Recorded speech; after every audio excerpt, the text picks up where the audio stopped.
करके अपने जन्मदिन मनाया जाए, आप इस पे क्या कहना चाहेंगे? देखिए, जयंती तो हम लोग हर साल मनाते हैं, कोविड में नहीं मना सके थे। असल ये जयंती रस्मी काम हम लोग नहीं करते हैं, खाली इसमें हम लोग अपना लेखा जोखा करते हैं, देश की हालत, समाज की हालत क्या है।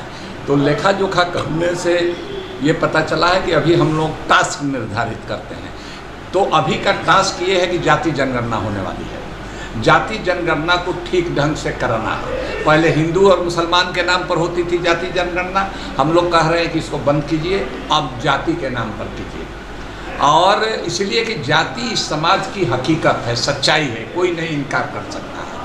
तो अगर ये जाति जनगणना अभी जो नफरत की आंधी चल रही है, हिंदू मुसलमान, मंदिर मस्जिद, इसको जब ही जाति जनगणना शुरू होगी तो वो सांप्रदायिक ध्रुवीकरण का जो बखेड़ा है वो धड़ाम से नीचे चला आएगा, उनके गुब्बारा में छेद हो जाएगा।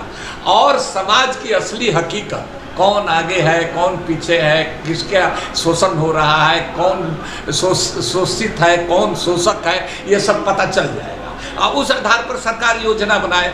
तो इसको हम लोग गांव-गांव तक ले जाने वाले हैं, इसको लोगों को बताने वाले हैं। ये तो बस एक शुरुआत है। इसीलिए ये हम लोगों ने नारा ही दिया है कि सांप्रदायिक ध्रुवीकरण का यही इलाज जाति जनगणना के लिए हो जाओ तैयार। अच्छा सर, आप लोग जो 10 संगठन है आप लोगों के साथ में, अति पिछड़ा है, मुस्लिम है, दलित है, सभी लोग मिल करके आप लोगों ने आंदोलन को शुरू किया। आंदोलन आप आगे कहाँ तक मैंने 200 संगठन के आगे बढ़ाई? देखिए, हमने कहा है कि हम लोग कोई पॉलिटिकल पार्टी नहीं है, सामाजिक संगठन है।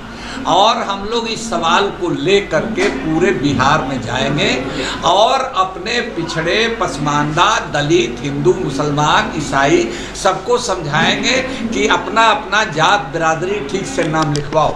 इसमें जो गड़बड़ करेगा, सरकार के भरोसे हम नहीं। सरकार में अब जैसे सरकार ने निकाल दिया सर्कुलेशन कि भाई जो जनगणना में गलत जानकारी दर्ज देगा उसको दंडित किया जाएगा या छिपाएगा। उसमें ये नहीं लिखा कि जो गलत दर्ज करने वाला सरकारी कर्मचारी है वो अगर जानबूझ करके गलत दर्ज कर लिया तो उसको भी दंडित होना चाहिए।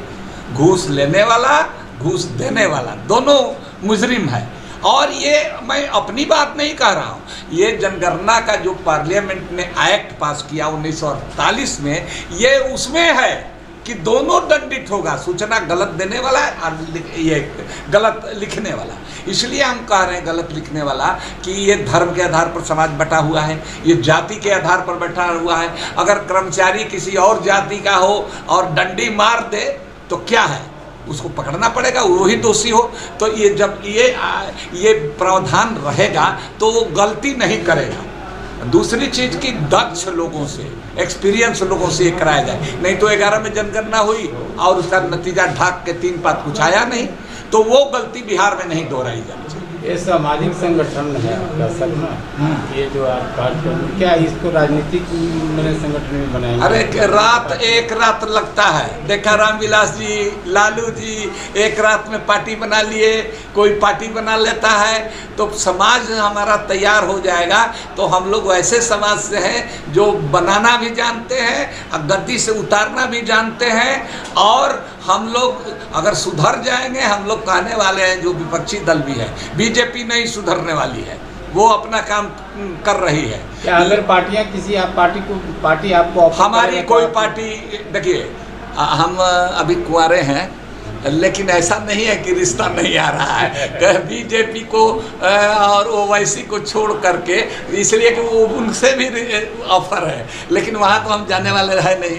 तो जहाँ जाएंगे वो देख रहे हैं कि वो गुमराह हैं, वो डरपोक बने हुए हैं, तो डरपोक लोगों के साथ, गुमराह लोगों के साथ जाकर क्या करेंगे? एक सवाल है सर, जो अभी ओवैसी साहब की जो 4 विधायक जो है KRJD में, इस पर आप क्या कहेंगे? देखिए वो पैसा दे करके वो खड़ा कर रहे हैं। ओवैसी साहब की राजनीति बहुत गलत है, समझ रहे हैं ना? तो उनको पता चल गया ना, वो भाग गया ना, 4 गो हो जाएगा। समझ रहे हैं ना।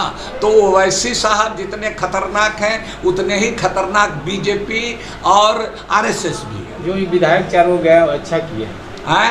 अरे अच्छा किए हैं कि क्या उनका कोई सिद्धांत नीति सिद्धांत है? वहाँ भी गए तो अच्छा काम किए थे।